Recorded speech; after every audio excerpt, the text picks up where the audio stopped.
Good morning, good afternoon, and good evening, everyone. I see participants joining in as we speak here.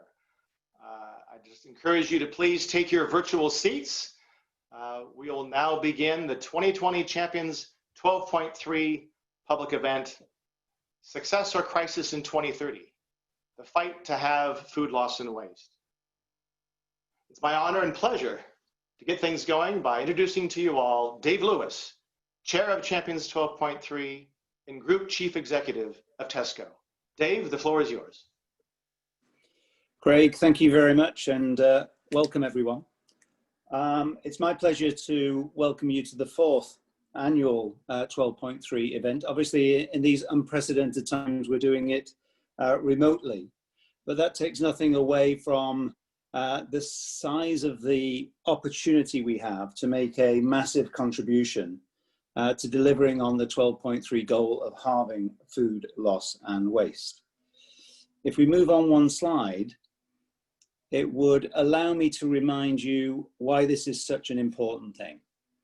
You know, at a time when 1/3 of all the food that is actually produced is lost or wasted each year, we still have a situation where 1 in 7 go to bed hungry or malnourished, and that's just a travesty.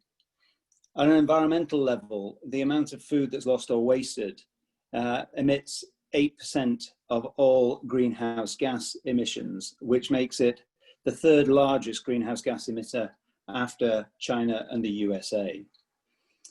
And from an economic point of view, it means that somewhere close to $1 trillion is wasted each year. So the need to act is really very clear. Obviously, the situation we find ourselves in with COVID has brought this into even more sharp relief. It is really difficult to see that there is such a challenge to the resilience of the supply chain. So as people are trying to secure food, so much of it is being lost or wasted around the world. That's a very difficult statement to share. There is some hope within it as well, though. If I think about here in the UK, there's been some evidence that food waste in homes has significantly been reduced during COVID as people have gone back to scratch cooking and being more mindful of food. So there are some bright spots if we can hold on to them going forward, but it's clear that COVID creates additional challenges in different countries around the world where food security and food loss was already significant. Now, the Sustainable Development Goal 12.3, as I'm sure you all know, is stated here: halving per capita global food waste at the retail and consumer level and reduce food losses along production and supply chain. So really the thing to emphasize is a 50% reduction from farm to fork, the total end-to-end supply chain. Now, against that target, I'm joined by more than 30 other business leaders, experts as champions. So the goal of the people you'll see on the screen now was how could we bring our individual and collective expertise to the pursuit of delivering that 50% reduction. There's more than 30 champions who have worked together over these last 4 years and made really quite significant contributions to the thinking and to the delivery against the 12.3 goal. Now, as champions, our first articulation was to share 3 recommendations: target, measure, and act. The target's really clear. So we look for each country, each city, each business, each activity to set the target of reducing by 50%. Measurement is crucial, right? And we set about creating a way of measuring food loss and waste that would be consistent across the world, and then very importantly, take action. The benefit of measuring all in the same way means that actions can then be shared much more readily across the world. And there have been some very good examples, and you'll hear more of those today, as where expertise in one place is being shared in other geographies or indeed in other businesses. But this whole idea about target, measure, act, you will see all the way through the activities of 12.3 and the Champions Group. Let me bring you to today. So if you look at the agenda today, we're going to share with you a call to action. We've got lots of progress. There are lots of things to be pleased about. There are lots of things to recognize in what champions have done individually and collectively. But we would also like to say that there is more that we can and should do, and we need to be quicker and at greater scale with our impacts if we're going to deliver the goal by 2030. We will give you some progress. I'll ask Liz to give you some progress on where we've got to date, and then we'll run 3 panel sessions. One looking at activity at a country level, the other at business level, and third, the very important area of on-farm losses, post-production losses, and what it is we need to do in that particular space. There'll be an opportunity for Q&A. We'll have some chances to reflect, and then we'll close. And as Craig said, absolutely on time, because we appreciate how busy everybody is. So finally from me is to touch on the call to action. You see it highlighted on the screen here, but really what we're asking people to do is, yes, we reiterate the need to follow Target Measure Act approach. It's very important, but it's a key enabler of leveraging impact across the world. Very specifically, it's really striking that countries and indeed businesses with commitments to climate change are not integrating their food loss and waste into their climate strategies. And we would strongly encourage people to do that. And the idea also in the call to action is that we pursue food loss and waste reduction as part of a post-COVID-19 response. When we talk about building back better, what better way to build back than to do that with, at the same time as reducing food loss and waste. Now, everybody in the room is either responsible for, has an interest in this particular area. And on behalf of the champions, I'd like to thank you for everything that you have done and continue to do over those 4 years, to encourage you to contribute even more. I hope you find today's event useful. What I'm going to do now is pass over to Dr. Liz Goodwin, who's a senior fellow at the WRI, who will bring you up to date on progress. Thank you very much indeed. Liz, over to you. Thanks, Dave. And good morning, everybody. Well, good morning, good afternoon, and good evening.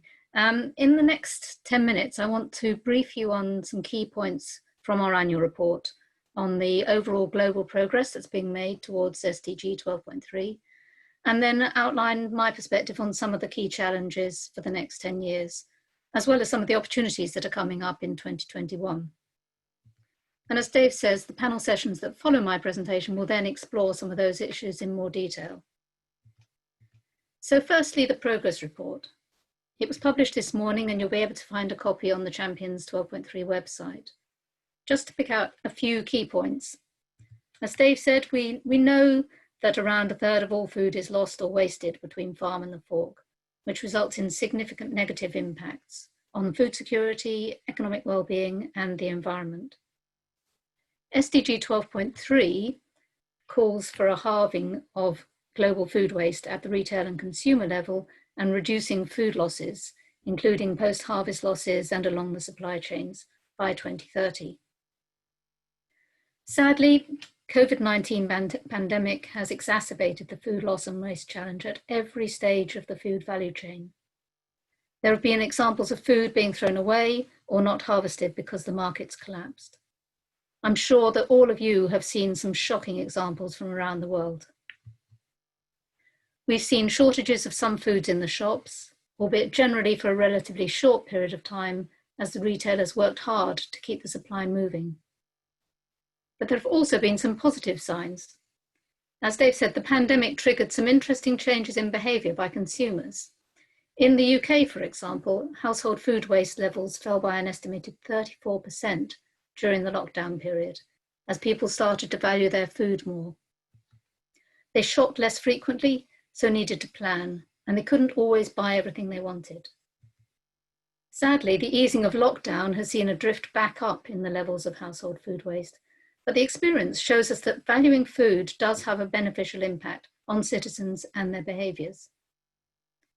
We know that the impacts on economies around the world are huge, and many more people are already or will be facing real financial difficulties. Just witness the increasing numbers of people using food banks. And we also have to recognise that COVID-19 and the resulting issues mean that many governments and many businesses have not been able to focus sufficiently on food loss and waste over the last year. However, despite that, there are some shining examples of progress. The United Kingdom is the first country to get more than halfway towards meeting the target of 50%, having reduced its national food loss and waste levels by 27% per capita from 2007 to 2018, suggesting that achieving the target is possible. And those figures were before COVID-19. Likewise, several companies such as Tesco in Central Europe, Campbell's and Arla Foods have achieved food loss and waste reductions of more than 25%, suggesting that achieving the target is possible for companies as well. And there are many smaller companies who have made massive strides, with some reporting more than 50% reductions. Really fantastic. Nevertheless, with just 10 years to go, the world overall is woefully behind where it needs to be if it's going to achieve SDG 12.3 by 2030. And to address this shortcoming, many more governments and businesses need to aggressively pursue the Target, Measure, Act approach to reducing food waste. Firstly, they need to set the target aligned with SDG 12.3. Secondly, they need to measure food loss and waste, identify hotspots and monitor progress. And thirdly, they need to take action to reduce food loss and waste. So that gives you an overview from the report. If we turn to the key challenges that we face, many of these continue from one year to the next. And while we might get frustrated at that, it's mainly because they are large and complex and we really can't expect to solve them in 1 year. With consumers, we still have to crack the consumer behaviour change piece. There's been a lot of discussion about this. The language around food and the fact that we refer to food waste doesn't help. We need a more positive framing. We still need to raise awareness of the issue. We need the Blue Planet moment for food. And we need to share and implement more of the best practice all around the world. On government engagement, it's interesting to see the recent developments in China, and we need to see that translate into concrete action. And we need more governments to include food loss and waste in their nationally determined contributions, which, as Dave mentioned, is one of the key points from our call to action. The Food Systems Summit in the latter half of 2021 is clearly an opportunity to engage more governments, as is the Climate COP in Glasgow next year. On the matter of finance and overall funding for work on food loss and waste, it's great to have the World Bank, Rabobank, Rockefeller and others involved in funding food loss and waste. But it's interesting and frustrating that many foundations and other funders have not yet prioritised food loss and waste. We see money being poured into plastics, the oceans, forests, etc., but not into food loss and waste. And we need to get it up the agenda. We still need more to be done by businesses. They are still the group making most progress, but more is needed, and 2030 is only 10 years away. You're going to hear more about the work the businesses are doing in the second panel session today. And of course, we still need to do a lot more to tackle losses on and near farm. And I know you're going to hear more about that during the third panel session today. Finally, it's worth saying that the recovery from COVID-19 is a huge opportunity to build our food systems back in a way that is more sustainable and reduces food loss and waste. As you heard from Dave, this is one of our calls to action bullet points that we must build back, taking COVID into account. We're now going to move into the panel sessions. I'm moderating the first session, so I'm afraid you've got me for a bit longer, and it's on the subject of country action. By way of introduction to the panel, it's vital, we all know that it's vital that governments and citizens recognise the importance of tackling food loss and waste and the role it can play in helping tackle greenhouse gas emissions, as well as helping to create a more sustainable food system. Ever since Champions 12.3 was formed in 2015, we've been calling for more action by governments and at a country level, and there are signs of progress being made. We've gathered today an esteemed panel of champions and a UK minister to discuss this topic. We'll hear from the UK Minister and Marcus Gover about the work that's been going on in the UK. We'll then hear from Yolanda Kakabadze about work and initiatives in Latin America. And we'll then hear from Shengen Fan about the recent announcement in China focused on tackling food loss and waste. So if I can maybe start with Rebecca Powell, the Minister in the UK. Minister, I mean, I have been really impressed for a long time by the commitment shown by the UK government to tackling food loss and waste. Why do you see it as important to tackle household food waste? And what's your overall goal in this space for the UK? You've got you're on mute.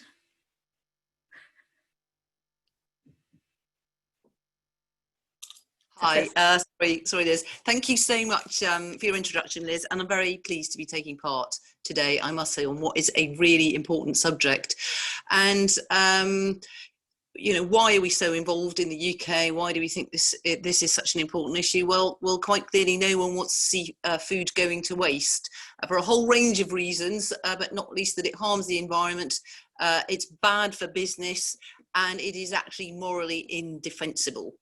And as has been pointed out already today, it's going to take not just the UK, but it's going to take global action to tackle this important issue. And I really did want to start by thanking the 12.3 champions in their work to raise the profile of this and to show leadership in this area. And we're absolutely fully committed to meeting the UN Sustainable Development Goal 12.3 target, which, as you know, seeks to halve global food waste at consumer and retail levels by 2030. And in the UK, 4.5 million tonnes of good food is wasted from households, which is the equivalent of 10 billion meals a year. That's quite staggering, isn't it? The same as is needed to feed the entire UK population 3 meals a day for 7 weeks.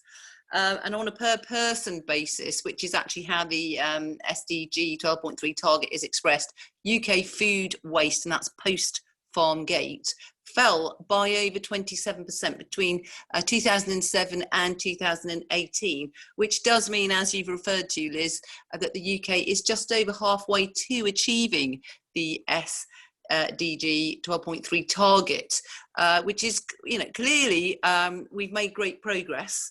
And I very much want to thank RAP and Marcus, who's here with us today as well, who's the Chief Executive, for all the work they're doing to help us deliver this, to reach this 27%. And it, as I said, it is great progress, but an awful lot more action is needed to ensure that most people and organisations are engaged and that we can make the required changes to hit the 50% target, which we're fully aiming to do. And our government is supporting RAP in delivering a range of actions to raise consumer awareness, help behaviour change. I'm sure Marcus will share some of those ideas with you as we progress, but they include businesses helping consumers, for instance, businesses helping with the week of action that we're developing, and there'll be room for food manufacturers and retailers to help out with awareness raising and consumer messaging, for instance, around storing food effectively and buying what you need and eating what you buy. That's one of the important steps before we even start. It was actually very interesting, Liz referred to our lockdown period, and we did notice people seem to take more interest in how far their food went, how they used it, and what they threw away. I think it was a bit of a learning curve there, and we've got some quite useful statistics that showed that. In fact, food waste did decline somewhat during that period. But some of the other things we think that we should be focusing on, as well as all the sections of business getting involved, is supporting consumers with top tips to prevent food waste, as outlined in the Love Food, Hate Waste campaign. And there are some great ideas there, focusing on particular things that people can do to help food last longer, and then also campaigns helping with tips on how to use food better. You know, if your bread's a few days old, what to do with that, and similarly, you know, what to do with poultry, because those two things are some of the most thrown away items. And the other thing we can do is just target behavioural change with interventions there's a little fridge logo that helps consumers store food appropriately, and then that helps reduce waste. So there are lots of things. They seem quite small, but put together, they can all make a really big difference. And then how can other partners help? Well, local authorities have a role in helping people through messaging. Employers can advise their staff and highlight their food waste prevention credentials. So that's all important.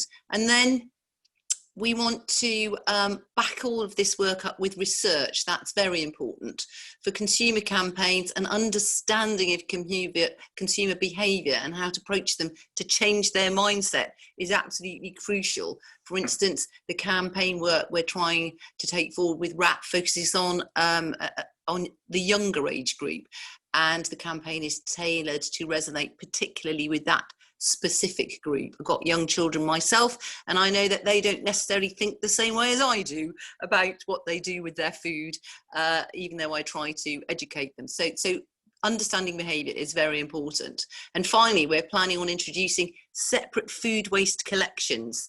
And through this, consumers can see how much they're wasting, and hopefully that will drive them to act. And we know that when householders have their food waste collected separately from other waste and recycling materials, it does make them really think about how much they're actually throwing away and wasting. And of course, I was involved in a piece of work earlier when I was a backbencher in Parliament, and we looked at this whole issue, and some data has come out saying that on average a family in the UK is throwing away approximately £600 worth of food a year.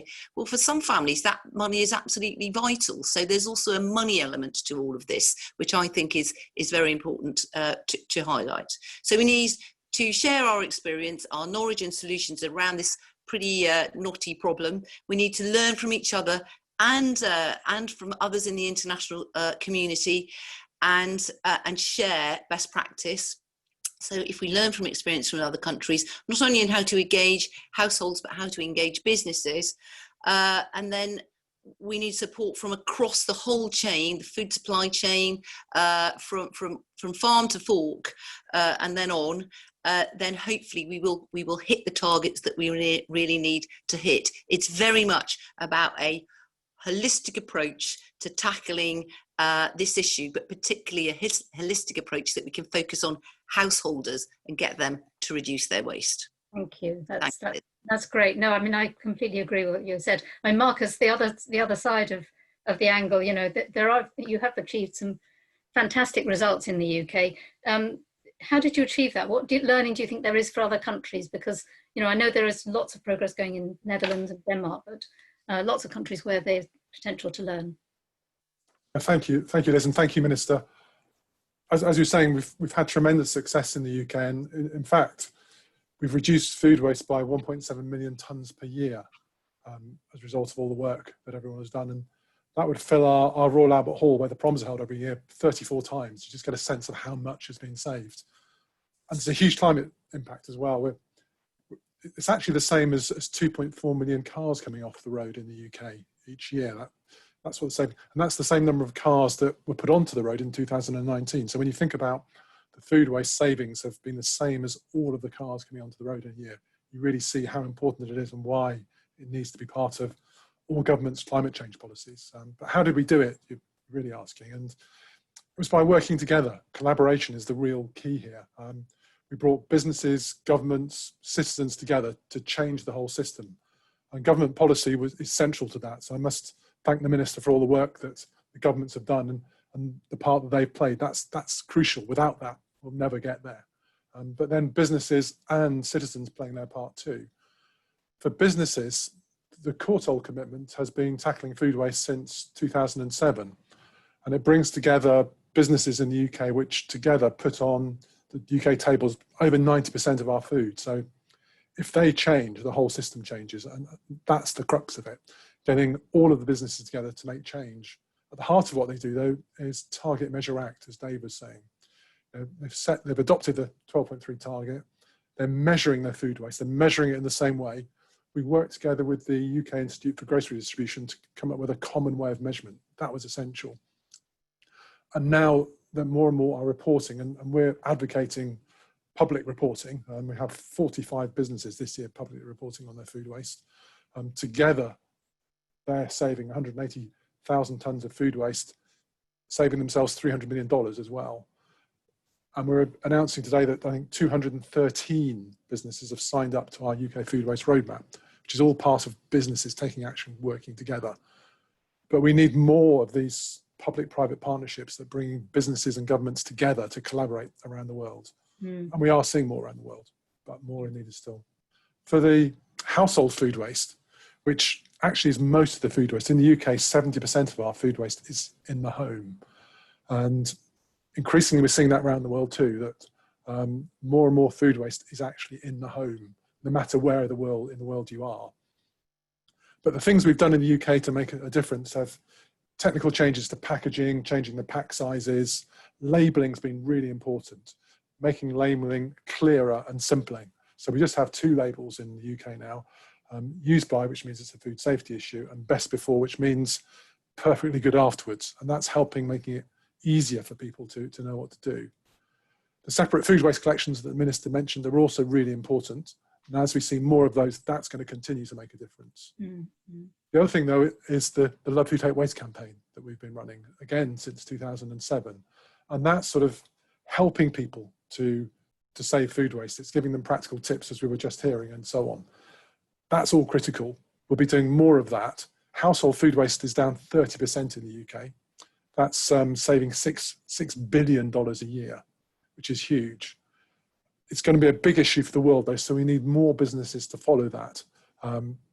You need the insights, so you need to know, we know exactly what food is wasted in the UK, who wastes it, how they waste it, and why. And that means we can really target interventions that will help them. It's about a sort of test, learn, adapt approach, which delivers citizen behaviour change.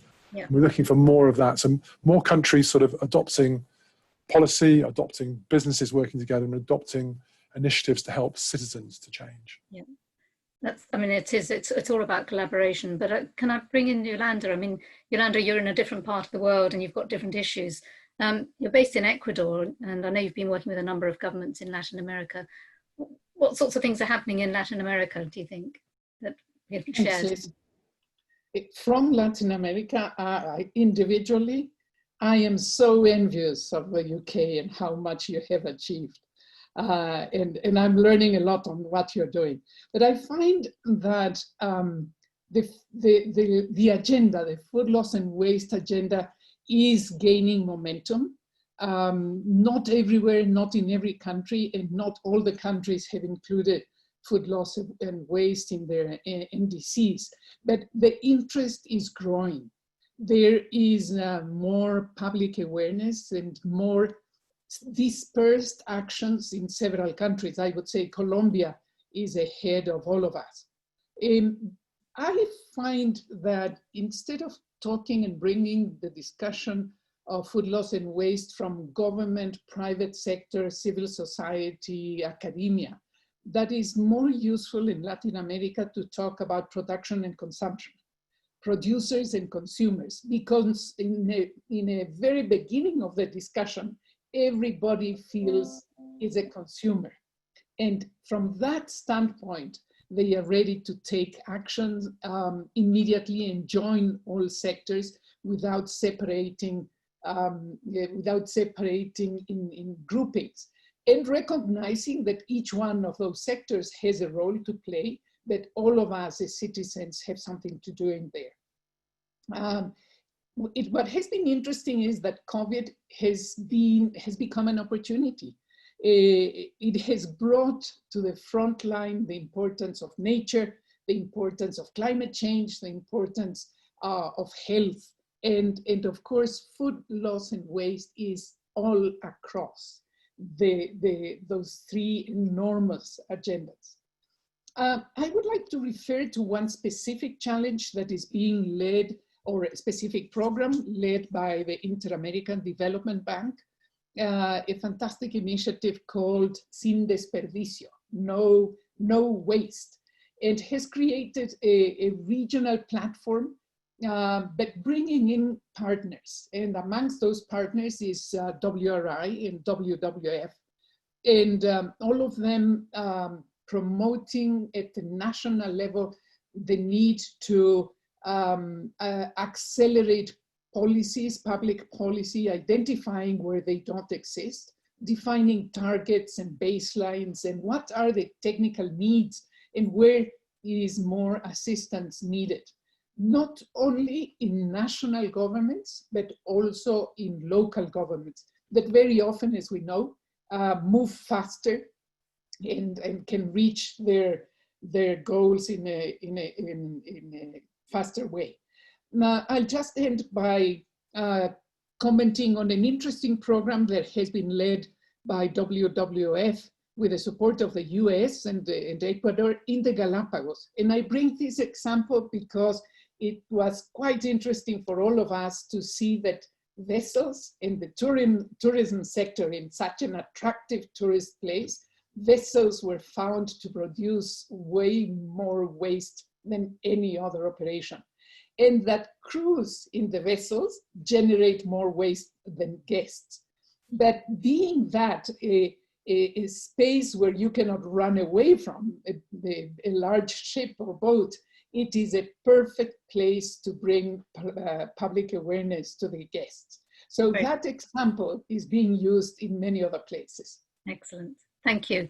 And Shengen, the recent announcement in China about the Clean Your Plate 2 initiative, it sounds as though it could be a game changer. What's your take on what's happening? Thank you, Liz. Well, the first campaign was launched in 2013, the Clean Your Plate version #1. And we have seen some real changes. So for example, the government officials begin to stop to have this extravagant dinners or banquets. And even the normal citizens begin to doggy bag their foods after they finish their foods in restaurants. And so obviously it has had some impact. But the version #2 is much greater, much wider, much deeper here in China. So from the ground, I have seen restaurants, the businesses, the universities, university cafeteria, they all have this sort of slogans to make sure that you finish your food, do not overeat. I mean, here I wanted to emphasize, do not overeat. So even you don't waste, but if you eat more, it's still waste. It's not good for your health, but it's also not good for the environment. So that's a big part. You can easily overeat 20%. Now, so here, the President Xi Jinping just about 2 or 3 days ago announced that China has committed to net zero carbon by 2060. That's a big deal. We know that agriculture food account for a big share of that. So without doing something in agriculture, without reducing food waste and loss, that goal will be very difficult to achieve. So here in China as a researcher, so we'll begin to connect the data. We will analyze the data to make sure that we can really optimize our investment to reduce the food waste and loss using our limited investment. So as a researcher, we'll do that, connect the data. As the minister said, we needed research, we needed data to support the action. #2 is the business. Here in China, I think the business is still probably in a sleeping mode. I think we needed to make sure that the companies needed to take that seriously. They can really learn from UK, to have their annual report or to mainstream their business practice to make sure that they can reduce food waste and the food loss. Just for information, yes, right now we very much focus on food waste, but food loss here in China is also quite a big. So food waste, maybe it's 11% or 12%, but we also lose another maybe 13 to 15% our food from farm to somewhere before the retail. So that's huge. That's a huge loss, So we needed to work with farmers, with processors, with the whole value chain players to make sure that they can also be part of the campaign version #2. Thank you. Thank you. And I'm sorry we don't have more time to debate all of this, but really fascinating insights from all of you. And I'm sure that there'll be some questions coming out of the Q&A that I can see the boxes filling up. So I'd like to now hand on to Craig, who's going to introduce the second panel session. Craig, over to you. Great, thank you, Liz, and thank you, panelists. The private sector is critical to reducing food loss and waste, given the amount of food that moves through private supply chains from the farmer all the way to the consumer's plate. As you heard from Liz, a number of companies have been making great strides in reducing their food loss and waste within their operations over the past few years. The focus now is to build upon those early leaders to get more companies and the entire supply chain actively engaged in reducing food loss and waste. An effective approach for doing this is to have companies encourage their own suppliers to reduce food loss and waste, pushing this movement further upstream and at scale. Last year at this event, we announced the formation of the 10 by 20 by 30 initiative, an effort wherein at least 10 of the world's largest food retailers and providers follow the Target Measure Act approach, and in turn, each engages 20 of their priority suppliers to do the same, with a target of having their food loss and waste by the year 2030. We already announced the 10, which you see, these are the ones you see on the screen. These include 6 of the world's 10 largest food retailers, the world's 2nd largest food service provider, an iconic restaurant, and major regional players. Today, we are pleased to announce our next milestone, namely the 20. These are the food suppliers from around the world who have responded to at least one of the 10 by committing to pursue the Target Measure Act approach. In this slide, you can see half of them, and there's a lot, and we count nearly 200 to date from 5 continents. And in the next slide, you'll see the other half. It's a lot. We couldn't fit them on one slide, and it's all available. I know it'd be hard maybe to read all the names, but you can learn more about them at the Champions 12.3 website. We have a press release on this and quotes and more information about this latest milestone in 10 by 20 by 30. Some of them have already made progress on this journey, and you'll hear about that soon from some of the panelists, while other of these suppliers are still starting. The 10 by 20 by 30 initiative will be providing training and technical assistance as they make progress toward having their food loss and waste by 2030. Congratulations to all of you for your leadership and for the impact you're about to achieve. For those of you in the audience, please check our website to learn more. Now, let me turn to our panelists today, each of whom is involved in 10 by 20 by 30 in one way or another. Let me start first with Denis Meshwell, CEO of Sodexo. Sodexo is a participant in the 10 by 20 by 30 initiative as one of the 10. Denis, how has the COVID-19 pandemic affected your perspectives on tackling food loss and waste? Yeah, thanks, Craig. Well, when COVID hit us, we were in a critical situation because among our 35,000 sites, 50% of them were hyperactive in hospitals, senior homes, and the likes, and 50% were closed or with very reduced activity. So what we had to do is immediately take action to reduce food waste. So what we did, first, we moved immediately inventories from closed sites to the hyperactive ones. Second thing, we activated at massive scale, the partnership that we have with the hospitals, with food banks. We educated our clients on what to do to reduce food waste. So 40 tons of food were donated to frontline workers in hospitals. 1,000 tons of food has been saved in the US through our donations to food bank. We prepared and donated 3 million meals in India, thanks to our partnerships with local authorities. So, and very quickly, we had very strong dialogue with our suppliers, particularly the smaller ones, to ensure that we would understand what their needs are regarding their stock or their logistics constraints. And we also, with all our clients, simplified our menus to ensure that with little visibility on the activity and the volumes, we would maximize our operations and minimize food waste moving forward. So a lot of actions that we've taken. Just very briefly, will these stick? We can't fall back into a world that is over-consuming natural resources, particularly food. Economics are under high pressure. So reducing food waste for us is even more critical. And our target to halve food waste by 2025 has never been as relevant. So what will remain? First, we need to accelerate all our initiatives that we've already done and deploy our food waste systems across all our sites in partnership with our clients. We also need to accelerate the collaboration that we have, particularly with our suppliers. We've been very efficient during the COVID crisis, the first months. We need to continue to align processes, improve planning, even though with little visibility. And that closeness will help us. And the 10-20-30 is critical to help us accelerate on that. At the end of the day, all this will improve our resilience, and we will make the most of what is being produced despite all the disruptions that we're living through. Great, thank you, Denis. Next up, I welcome Jane Ewing, Senior Vice President for Sustainability at Walmart. Walmart is one of the founding 10 as well in 10 by 20 by 30. Jane, I hear you had a big announcement 2 days ago. So how does tackling food loss and waste fit in?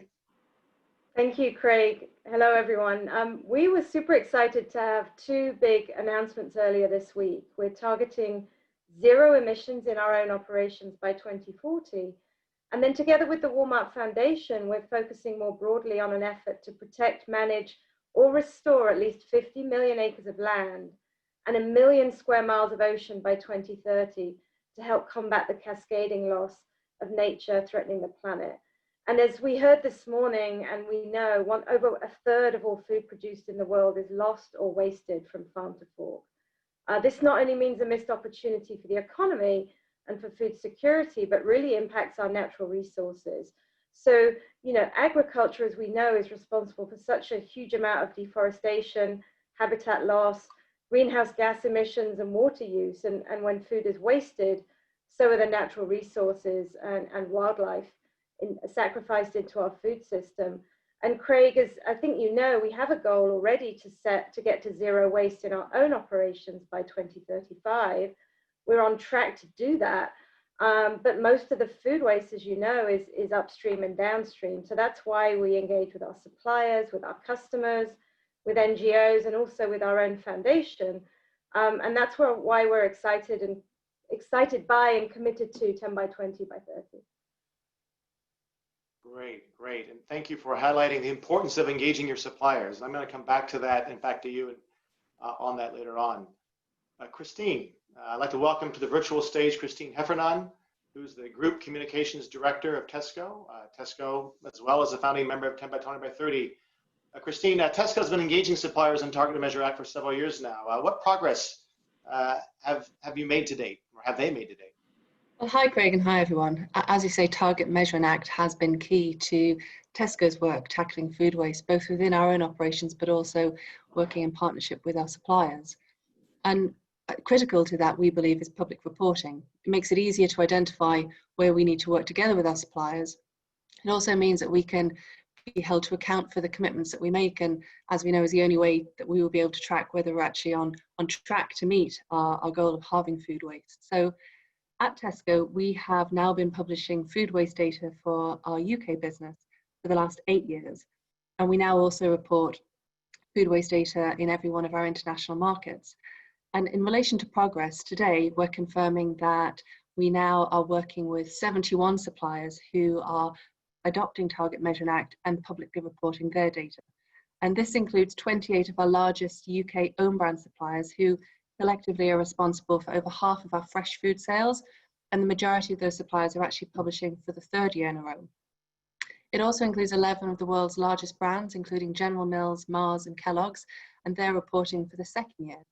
And from across our group, 12 of our largest suppliers in Ireland who are responsible for 1/3 of our fresh food sales, and 5 of our largest suppliers in Central Europe are also publishing for the first time. And finally, something that we're particularly proud of, given the importance of supporting agricultural producers and smallholders. Today, 15 of our largest agricultural growers across 3 continents are publishing data for their pack house operations. But significantly, they're also reporting, or they will commit reporting for on-farm losses next year. So look, I think, for us, some really exciting work that's happening, and we're seeing some really good progress. We're confirming that in partnership with our suppliers, we've now cut a total of 200,000 tons of food waste from our combined operations. And also, we're really proud that we have now exceeded the 12.5 goal of halving food waste in our Central European business, where we've cut food waste by more than 50%. So I think in total, proof that implementing Target, Measure and Act and public reporting can deliver significant food waste reductions. And I think it really just reinforces why today's Champions 12.3 call to action is so important. Great. And congratulations, Christine, to you and your colleagues for the progress to date. Next, I turn to Michael Lacour, Managing Director of IKEA Food Services. IKEA is a founding member of 10 by 20 by 30 as well, the iconic restaurant I was referring to in my opening session here.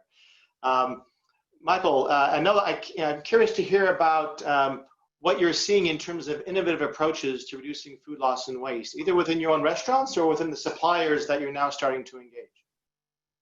Thanks, Craig. Well, we've just started the 10-20-30 program, and we are taking the same approach as we did with our restaurants by starting to getting the baseline right. What we refer to, or what we sort of look back on in terms of when we started out in our own restaurants, is that it's very much about getting the awareness up and staying with it. In our case, in the restaurants, we have focused now on really keeping simplicity and focus on common sense actions on the top of the agenda in the restaurants.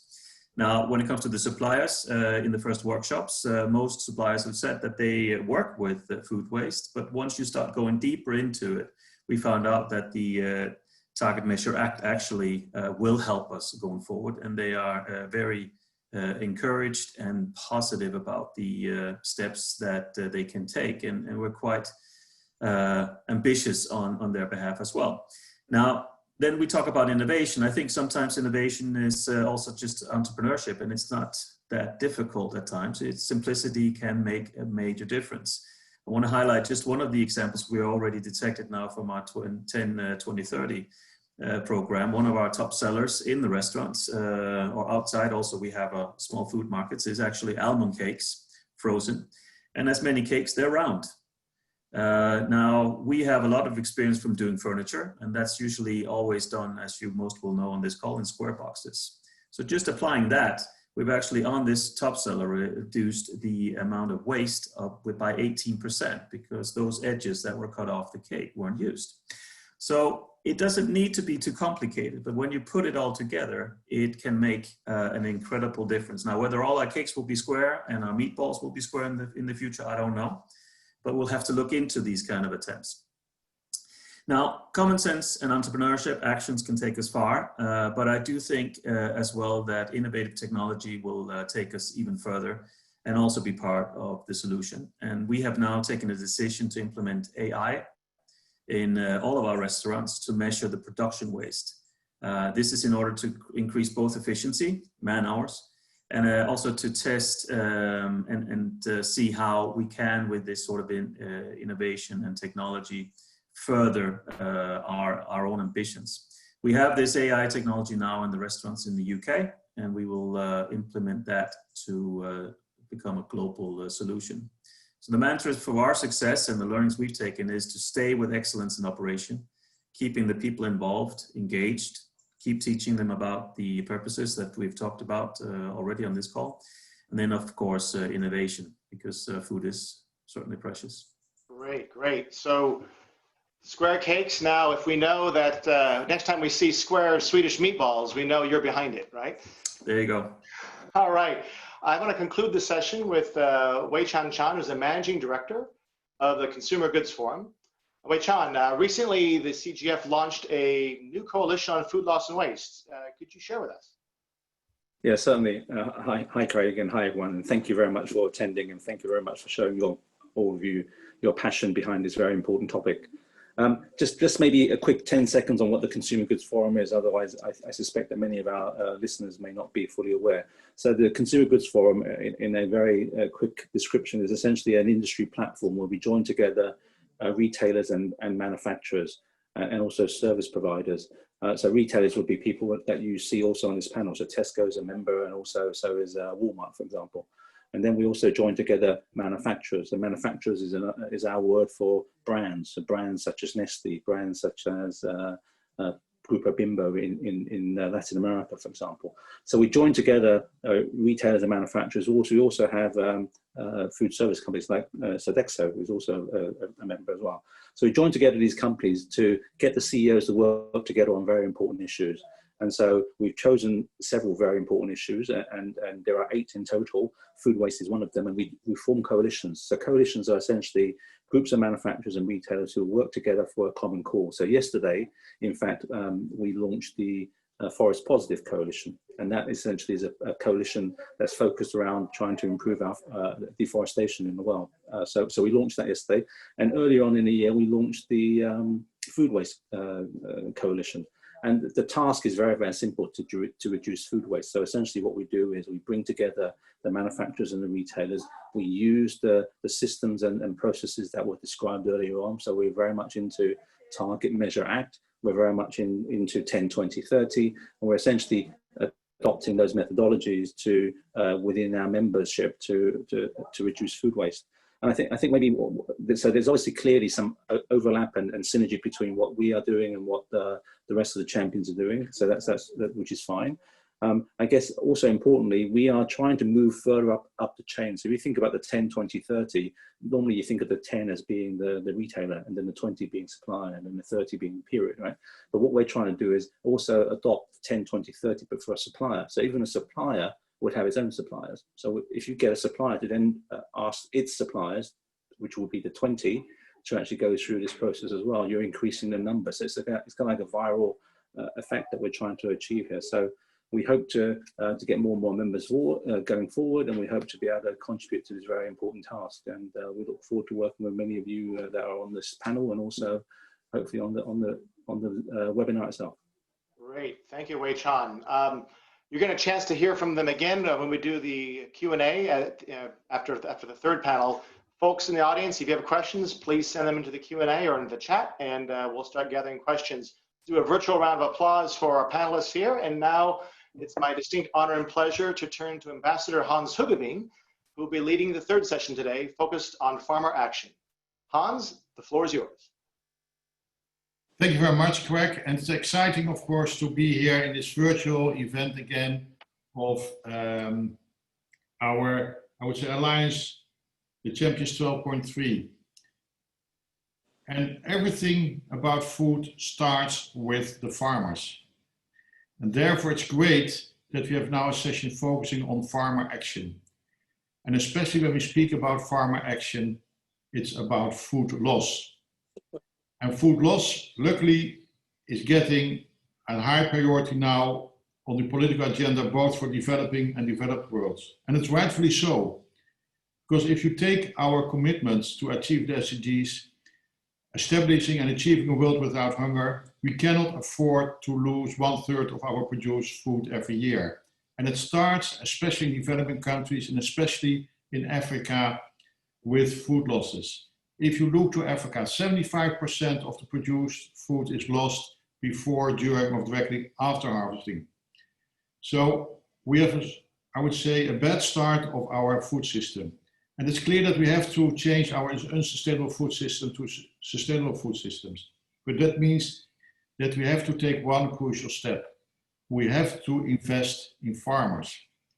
We have the technology, we have the funding, but especially we need the private sector to work closely together with all of us to invest in better food systems, to invest in food losses solving in those countries. And it's great that we have a panel. And I start, because we have only 15 minutes, I'll start with my dear friend, Josepha Sacco. She will address, as a Commissioner for World Economy and Agriculture of the African Union, she will address the issue how to take it up in Africa. And the question, in fact, to all the members of the panel is, what do you need from us to make it happen? And after each of the panelists, I give the floor to 1 or 2 questions from the floor via the chat box to see, to make it a little bit more active. Otherwise, you're only listening for more than an hour. And I know that you're eager to engage also with the panelists. So, Josepha, may I give you the floor?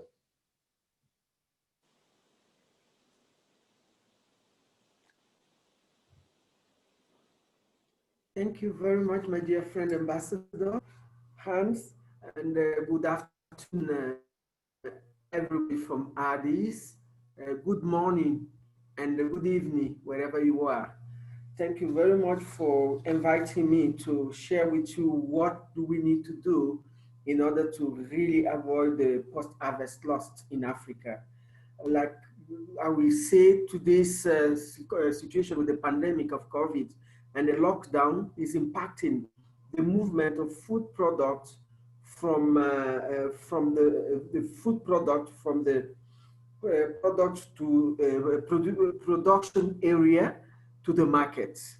That's a very good key challenge because of these measurements and lockdown that our government took to avoid the spread of the COVID-19 from rural to urban areas. So these measures is really one of the key factors today that is really affecting, and meaning that those products that are retained on the farm, they are losing because you cannot sell it and you don't have storage facility. All the infrastructure to keep those products are not there. So you can imagine the way farmers are suffering now, you know, by food loss on the farm, at the farm gate.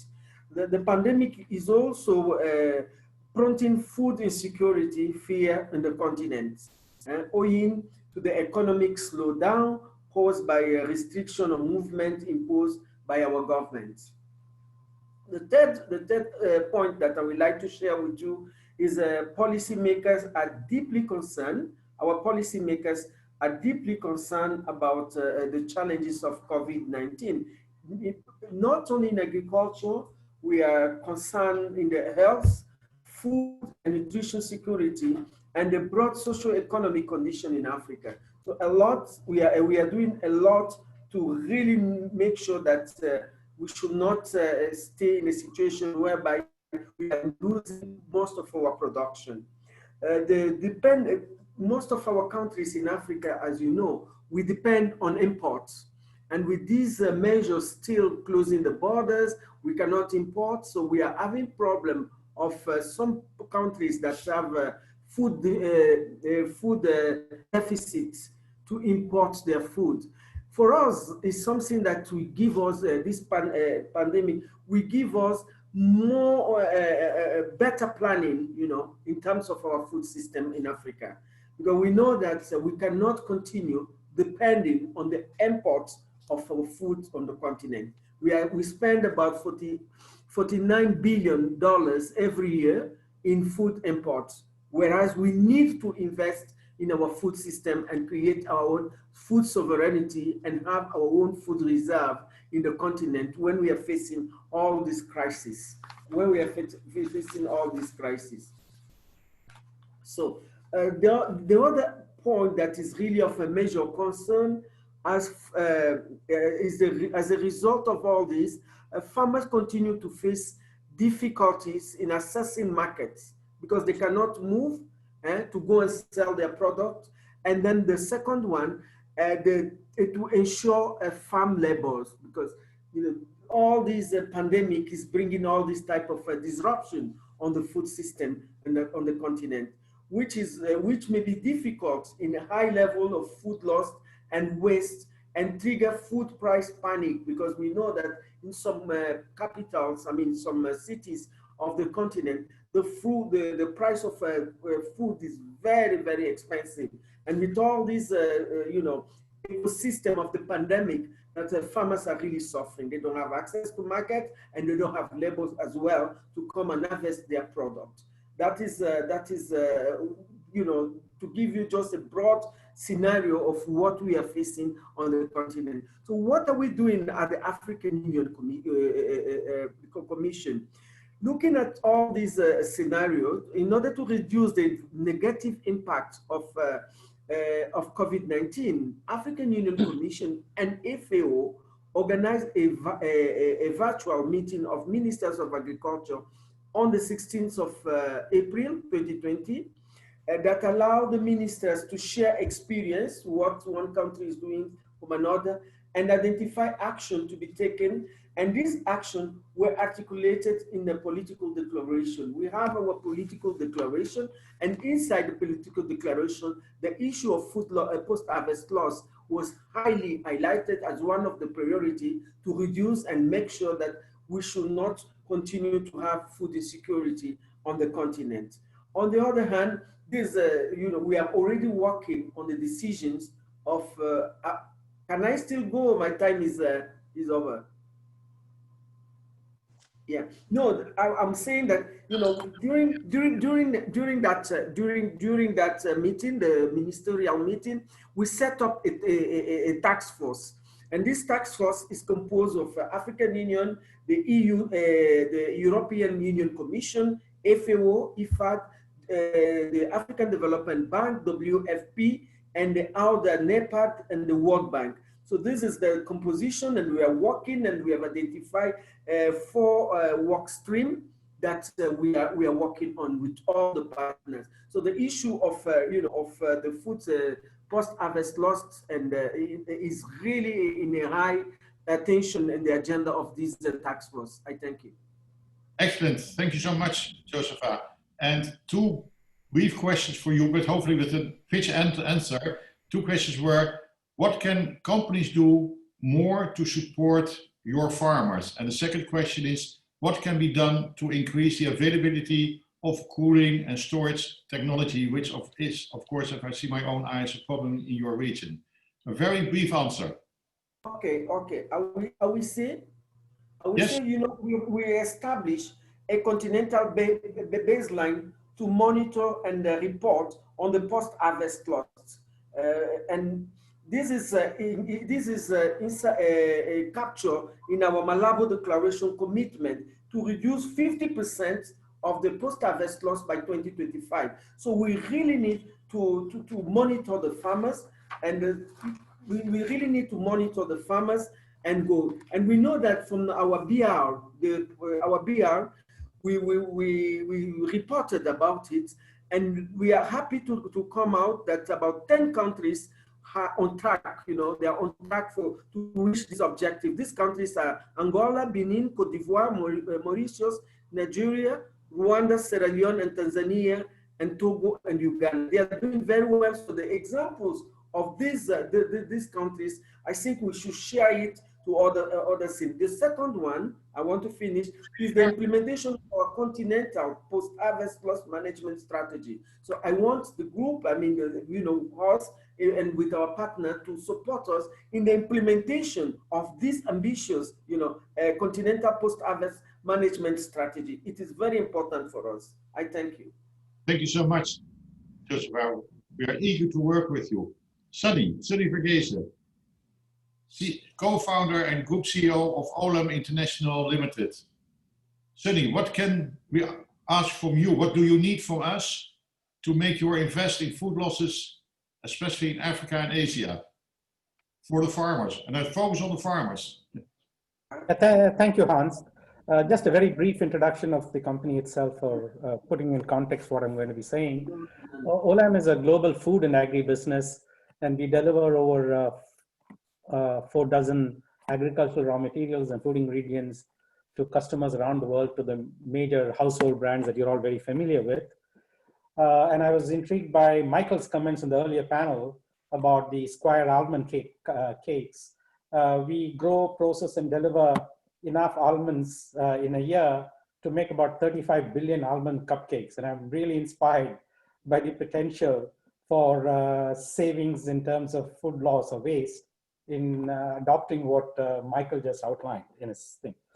The various secular and structural forces that have resulted in the 3 biggest developmental challenges that we face this century, whether it's climate emergency, nature biodiversity loss, as well as rising social inequities, have at the heart for me a solution in terms of the biggest lever that we can pull to solve for this, and that is really preventing or reducing food loss, particularly post-harvest at the farm gate level.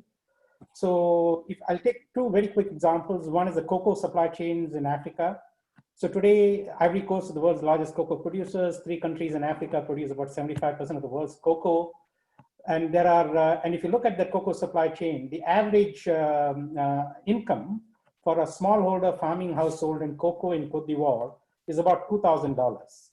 The $1.90 poverty line means that a household of 5 should get an annual income of $2,770.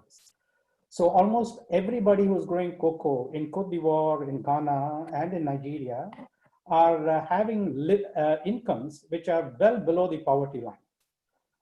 And if you take another crop that we are dealing with, which is rice, 144, 150 million farmers grow rice. 50% of the rice growers across the world earn incomes well below the $1.90 poverty line, and 90% of the rice farmers around the world have incomes which are at or near the $1.90 poverty line. And in the rice case, 38% of the rice that is grown, and we have done this baseline surveys in our rice production systems, 38% is wasted at the farm level, at the farm gate level. And therefore, if you want to truly transform smallholder farmer incomes, we really need to focus on the biggest lever that we can pull, which can have a transformative impact, and that is really reducing food loss. In the case of what we can do to reduce food loss and waste, there are varieties. So in the OLAM system, we grow crops ourselves. We grow 21 crops in 26 different countries, everything from broadacre row crops to permanent perennial tree crops. And in our large-scale production systems that we run and we manage, there are 4 things that we're doing based on the target, measure, act, elegant structure that we have all talked about. So obviously we have got a target of reducing food loss in our production systems and farming systems by 50% by 2050. And we have a milestone for 2030 as well. In order to do that, the first thing that we have done is done a baseline of what the food loss is in each of these supply chains. While we deliver over 4 dozen agricultural commodities to our customers, we actually manage about 1,200 supply chains in the 67 countries for this 4 dozen odd products. So getting to a baseline of what is the food loss for these supply chains is important. So for this year, for example, every year we add on to that system of, system of developing that baseline. The second thing that we have done is really measuring the losses and acting on how to prevent those losses. So I'll give you one very quick example. In almonds, we have now in our ground transportation put LIDAR cameras to establish the stick tides and the mummy nuts in our almond plantations, which can cause serious losses. And that has been delivering dramatic impacts. In our smallholder supply chains, again this year for our hazelnut turkey operations, our cashew and sesame origination in Nigeria, quinoa in Peru, cocoa in Cameroon, black pepper supply chains in Vietnam and in Brazil where we grow it ourselves, and red chilies in India with smallholder farmers. We have measured the food loss in each of this and had targeted loss prevention actions that we have taken.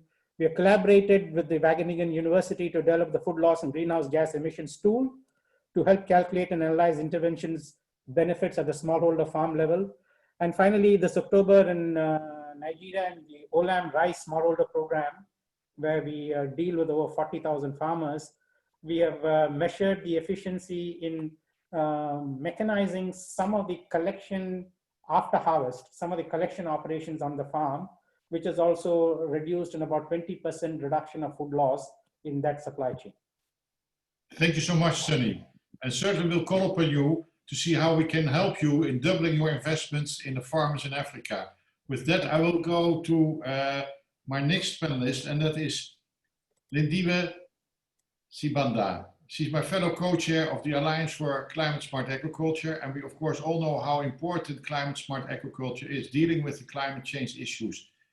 Lindiwe, what do you need from us to make the Alliance even more effective? Thank you very much, Ambassador Hans. And I think just a quick touch base on who we are talking about. I think it's important to recognize that smallholder farmers in Africa and beyond Africa worldwide represent 500 million producers. They produce close to 70% of the food that we eat, but are responsible for the bulk of the losses. So the question you ask, Hans, is what should we be doing and what can the Alliance do for all of us? I think we need to bring value close to the farm gate. What do I mean by that? What we need is investments in the cold chain, because if we look at the losses, they are happening between production and distribution.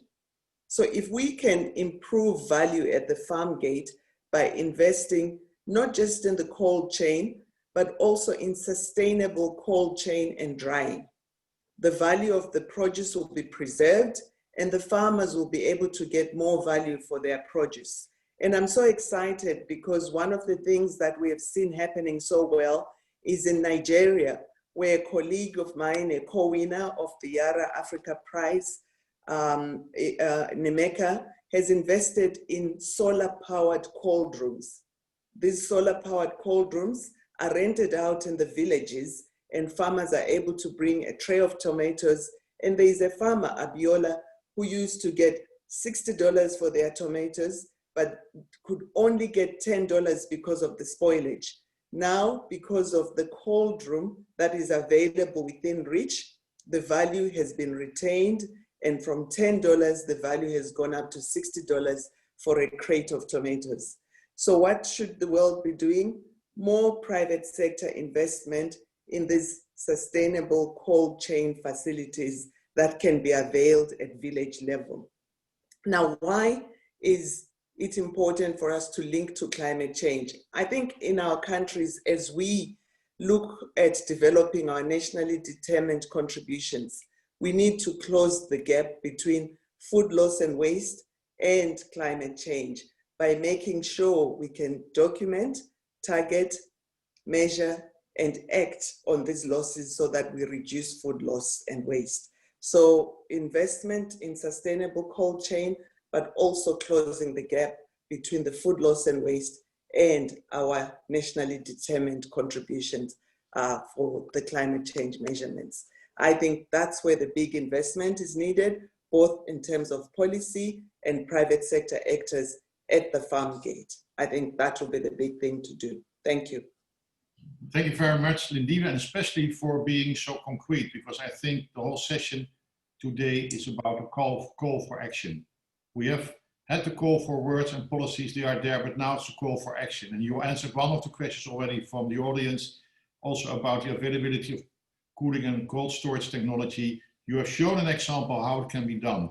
It's now for us to grab those companies who are willing to invest, to grab them and bring them around the table to see how it can be scaled up, not only in Nigeria, but in also other countries. Thank you so much, Lindiwe, for bringing that concrete example.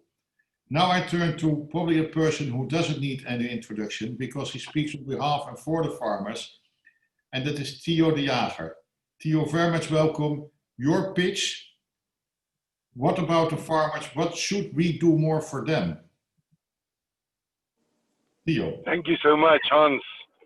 As you know, the farmers' constituency is a very special one. They live far apart, and it's not that easy to get their buy-in on a new idea. So after the kickoff of Champions 12.3, we started to stimulate the debate on food loss and waste in the context of the SDGs amongst the farmers themselves. And the first reply we got from all over the globe was, what exactly is loss and what is waste? What's the definition for it? Because if we plow our fields and we plant, and after harvest we put our goats and our cattle into those fields to pick up everything which the harvester has lost, and then we put the manure from those livestock back onto the fields, and then we plow and plant again, and next year we repeat the cycle.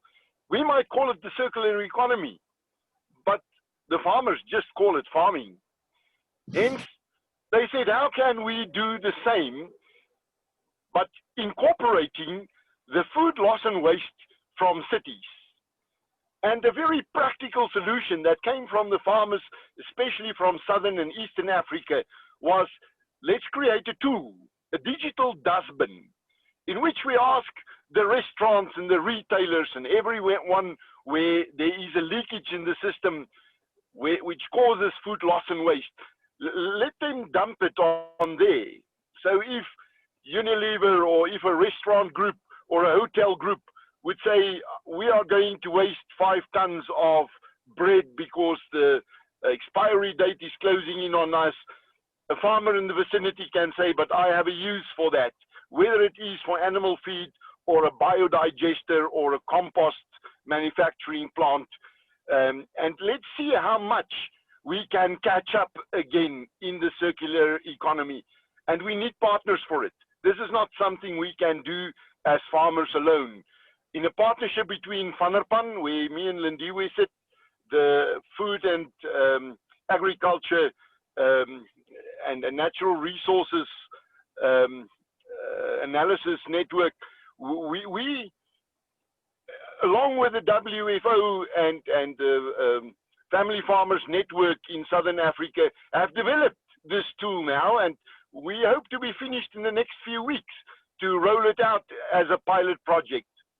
During COVID, millions of liters of milk had been spilled out on the fields in North America, and millions of tons of potatoes was buried in the eastern parts of Europe because of the closure of certain value chains. This did not happen in Africa. In Africa, most of it was worked away into impoverished communities to secure household food security. And it was not that much of a loss because it was shared by literally millions of farmers who contributed to that. And also for that, COVID is not over, and especially the after effect of it will be felt for a number of years to come. And we need more volume in that food.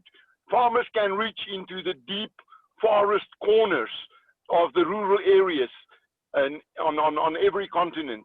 So we need the city folks and the companies, the restaurants, the hotels, the retail stores to add to that. And our dream is to, within 2 years from now, come back to this platform and say we have measured this volume of food that has not contributed to greenhouse gas emissions to global warming by using sensors and measure impact. Thank you very much, Theo. One question to you from the audience. How can we bring the companies to you? Farmers are better organized today than ever before. Our farmers organization have more than doubled in the last 5 years. If there is a disconnect between where the source is and where it can be utilized, work through the farmers organizations. There are very, very few countries today who do not have a national farmers organization, and even if there are regional farmers organizations on every corner of every continent. Just contact the World Farmers Organization and we can link you up. Great, thank you so much, Theo. And I think it's important what you say, because we have to do more matchmaking on the ground to get things done, what Lindy was saying, what Sunny was saying, but we have to develop a tool to make it concrete and bring those companies, those farmers organizations together at country level and see how we can get concrete action on the ground. With that, I go to Geeta Sethi, my dear friend. She's advisor and global leader for the food systems at the World Bank. And she's the, I would say, overall author of a groundbreaking report, which is going to be published very soon about food waste and food losses of the World Bank. It's a global framework. And if you read it, you will see it is groundbreaking, because not only showing what the problem is and what needs to be done, but it is also laying a foundation how we can do it, how we can go to the country level, and how we can tackle those food losses country by country. I think that is what we need. Geeta, the floor is yours. Thank you so much, Hans, for your very kind words. It's a pleasure to be here today. So as Hans mentioned, we're just getting ready to launch our big flagship work on food loss and waste, where many of you have been very important partners. And as the name suggests, global problem, local solutions, the case of food loss and waste. Three very strong messages from the report. First, by addressing losses and waste, countries achieve food security and lowered carbon footprint, without a doubt. very clear, very strong message. The second is that the way food losses and waste is handled in every country is very dependent on geographies and very dependent on the commodity that we are dealing with. We've taken this analysis to 4 countries and about 6 or 7 of the commodities, both perishables and staples. By staples, I mean rice and maize in this case. We looked at Rwanda, Nigeria, Guatemala, and Vietnam. And it's very interesting, many of the messages that we hear today. In general, we always go to a toolkit of investments that are interventions, cold chains, storage, improved infrastructure, consumer behaviors, capacity support. And they're all right. But in the past, including my own institution, without really understanding the hotspots, exactly where to intervene, large number of these investments were made for the right reason, but effectively became stranded assets because they didn't deal with the problem that needed to be dealt with, because it was so specific to the value chain. So the first big thing that going forward in terms of what Hans was talking about, what we can do more, I think it is very important that we do these analyses now for more countries, or where analysis is done to really get the public and private sector together to understand what does the private sector need more, what kind of mitigation instruments, whether it's political or financial. The second is on the import side that the commissioner talked about. In Rwanda, it's a fascinating story and it is so powerful. By addressing losses at the farm level, it not only improves security, food security and farmers' welfare, but what it also does, it reduces the import bill for Rwanda. 1 ton of tomatoes saved and put into the system in Rwanda reduces the import bill. But what it does for the rest of the world is that with no additional footprint, carbon footprint, and no additional environmental stress, the world has more food. So it's little country, a small open economy like Rwanda suddenly has the ability to influence the food in the rest of the world. And this becomes even more important as we get into climate change and other kinds of catastrophes, which are bound to happen. The second is in Nigeria, also the point that it's very relevant to what that we understand the value chain. Sunny brought Nigeria up. And we also looked at rice as a value chain. And it's very interesting. If the country wants to address carbon footprint and farmers' welfare, the intervention doesn't necessarily mean it needs to reduce losses at the farm level. The intervention has to happen at the processing level. And just with knowing this information, the benefits accrue so powerfully across the entire value chain. And I think the idea with all of this analysis is that we plan to take it to many more countries. We plan to make this a very important work plan for the institution. And the point that Liz made, that financing, food loss and waste has not been able to attract financing. I think part of the problem is we didn't really know where to invest to have the impact that's really needed. And a lot of this work really helps us achieve that. And my last final point is more of a macro story, which is also very relevant. In the analysis, it was very clear that the subsidies going to the agriculture sector overall globally, all for the right intention, actually the pressure to repurpose them is even more than ever before. Because in part, these subsidies are also contributing a lot to the losses, because the food prices are not really accurately internalizing the opportunity cost of land, labor, water, and other kinds of inputs. So I think we have a very strong story. It's very powerful panel here, and this group of champions, and together I think we can make huge strides. Thanks, Hans. Thank you so much. And our time is up, I think, but I know for sure that we can count on you, Gita, and the World Bank to invest in the next step. With that, Greg, we are coming now to you, and it is 5 years after I would say, the 5-year celebration of the Champions 12.3 after the conference in The Hague in 2015, No More Food to Waste. We have raised the awareness. In the companies, we see results getting food waste and food loss reduced. It's now a call for action to do it on the ground as well with the farmers.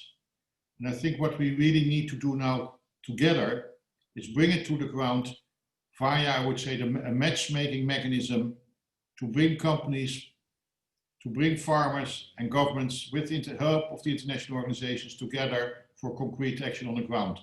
Greg, the floor is yours. And I would like to give a big applause to the panelists, because what we have seen today, it is to a certain extent a tragic story. We lose too much food, but there is hope. And with the next step, making action done, we can make it happen to really reduce the food losses in the areas most needed. Thank you. Greg. Thank you, Hans. And for all those, thank you all the panelists.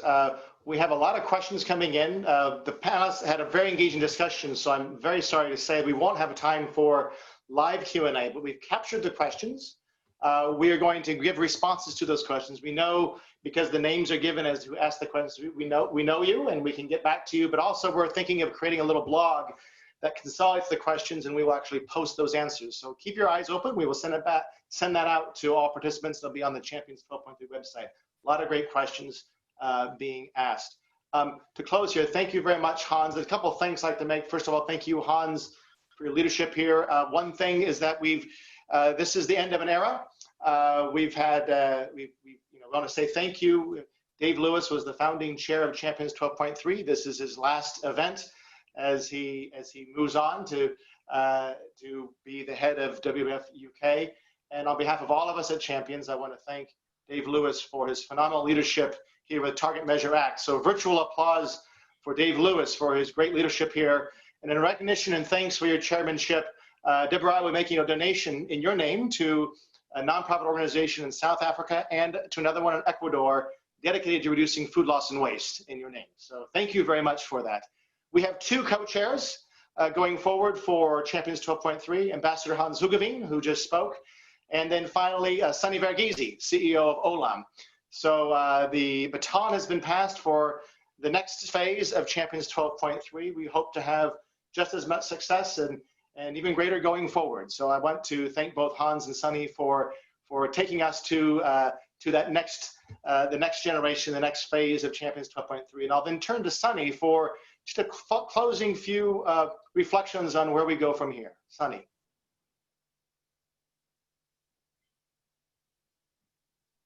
You're on mute.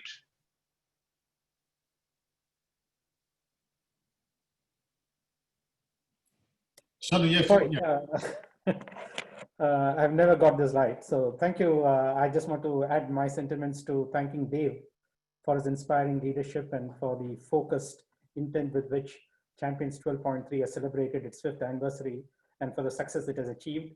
I'm inspired by the exemplar that Liz and her team had researched and provided in terms of countries that have got it right and companies that have got it right. And we can learn a lot from them and follow those guiding principles to get better traction here. And as we build back better from COVID, I think the key issue is the guiding principle for us is how do we pivot to a more regenerative form of production and consumption systems within the food supply chain. And that means how do we provide or put back more to the environment and society than we take from it as we produce and consume the food that we need. And finally, I think we need to make a distinction between the role of Champions 12.3, which is about making sure that we are able to get everybody to upgrade on practices that work and governance structures that work in improving the effectiveness of preventing food loss and waste, in the advocacy for what policy enablement is required in different countries and jurisdictions for us to make this happen and deliver these outcomes that we are seeking. Very inspired by the ambition and the call for action. And finally, I think we should also